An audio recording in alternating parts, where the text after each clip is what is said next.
But if you believe that part of the reason why they voted for Trump was that they were tired of Obama policies that didn't work for them, what do you think they're going to do if Biden's name was on the ballot?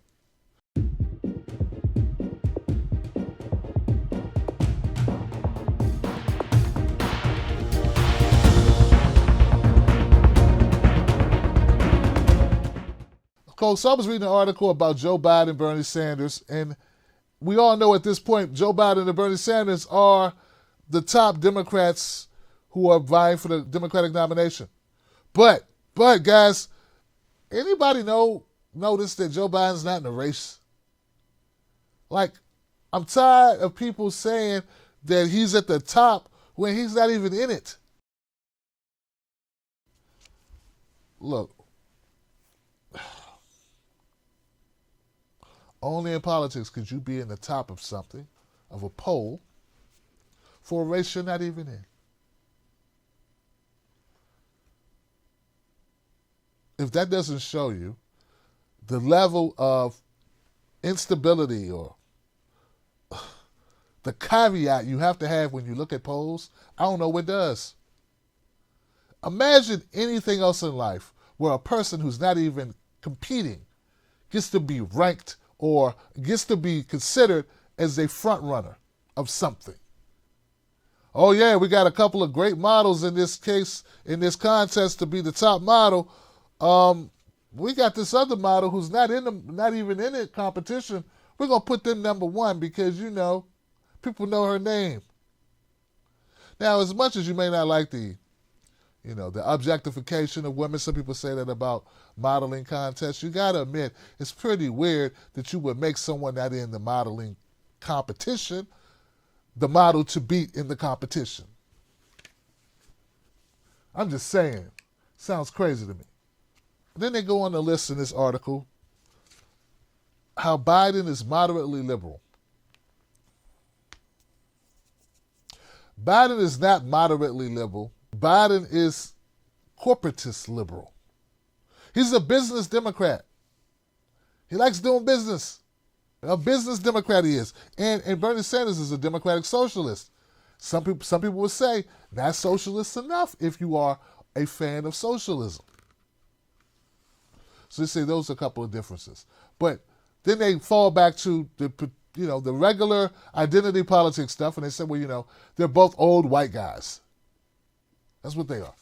So in those ways, they're similar. According to some polls, Biden's up, I think it's to 31, and Bernie's somewhere around 28% in the polls. As far as if you had to vote today, who would you vote for? Once again, really strange to say you would vote for Biden if he's not even on the ticket. But okay, they're assuming if he's on the ticket. Why not just throw in other names like Oprah Winfrey or, Samuel L. Jackson? I don't know. Zach Galifianakis. Why not just throw, Steve Martin? Why not just grab names? Jerry Seinfeld, Pokemon Go. I don't know. Just throw stuff against the wall. Roblox. Roblox is running. Roblox is at 15%. With Democrats increasingly confident that they can defeat President Donald Trump, they are engaging in a spirited battle to decide whether to nominate a progressive who will attract waves of voters or a more conventional candidate who could confidently adopt Senator Sherrod Brown's message about the dignity of work. Then it goes on to say, how Biden has an announcement that Biden is a very strong candidate. Yeah, Biden's a very strong candidate until Biden starts talking.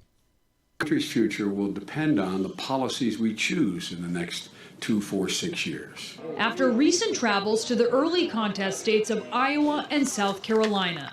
But Biden's latest gaffes are stealing the spotlight away from speculation about his presidential aspirations. For their trust. Like his strange hold on Defense Secretary Ash Carter's wife, Stephanie, and this claim about Somali immigrants in his hometown of Wilmington, Delaware. It's a large, very identifiable Somali community.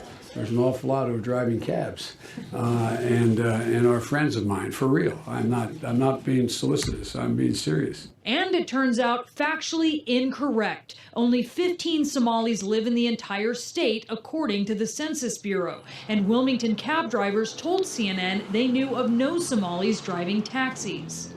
Until people start talking about also Biden's record. Not only is he a two-time loser, he's creepy. And not only is he creepy, he has a lot of bad legislation in his rearview mirror. People say, well, Bernie Sanders voted for the crime bill. Well, kind of takes that off the table when you're looking at Biden as the guy who wrote it.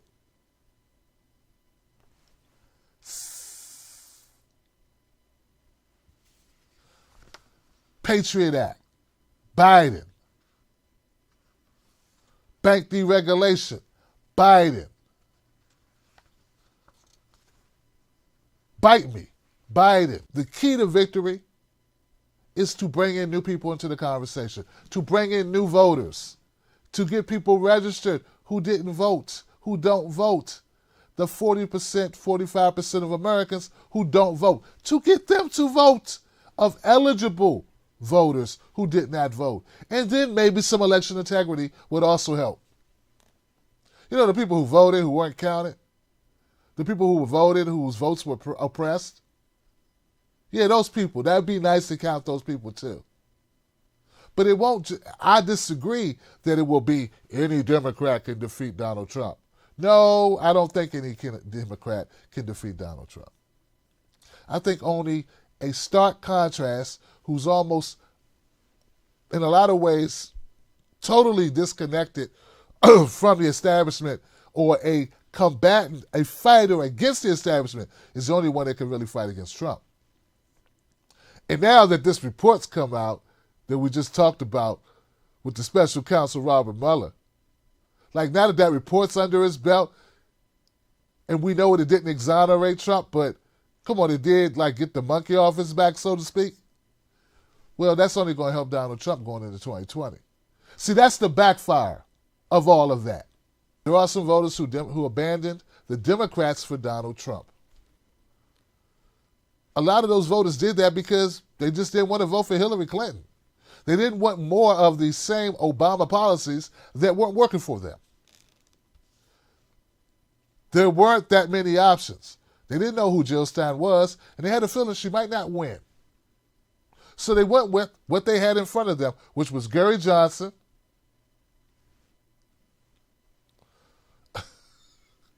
come on, man, or Hillary Clinton or Donald Trump. And they chose to roll the dice on Donald Trump. That's why I say whoever's going to run, whether it be Biden or be Bernie Sanders, would have to be someone who's not the establishment. Now, if we consider for a fact, it's all about what do you believe is the reason why Hillary Clinton lost. I believe that she was too much of a continuation of Obama. Now, if Hillary Clinton was too much of a continuation of Obama for a lot of voters who voted twice for Obama, then decided to vote for Donald Trump, what do you think those same voters will think when his VP is on the ballot? What do you think? What do you believe? Can I try that again? If you believe the reason why Hillary Clinton lost was in part due to the fact that many of Trump supporters who voted for Obama twice, who all of a sudden became very racist, by the way, they voted for the black guy twice. Now they're racist when they decide not to vote for Hillary. That's crazy. She's white. Okay. But if you believe that part of the reason why they voted for Trump was that they were tired of Obama policies that didn't work for them, what do you think they're going to do if Biden's name was on the ballot? Do you really think that they're going to see Biden as an outsider? Do you really think they're going to see Joe Biden as a change agent? He's the same. He is literally from the administration that they're getting away from. Why would you think he could pull, and who are these people that they're polling that are Democrats, you cannot go back in time. You cannot do a Back to the Future and go back to a different world and a different time. No. If you wanted to vote for Biden, you should have did so in 2008. His time is come and gone. All right, so anyway, that's where we are on Biden. That's where we are on Bernie Sanders. We're going to keep having these conversations. There's a lot of time to go. There's a lot of space between now and the elections. I think that Biden, I would love for Biden to throw his hat in the ring so that these conversations are actually rooted in reality, not just hypothesis. You know?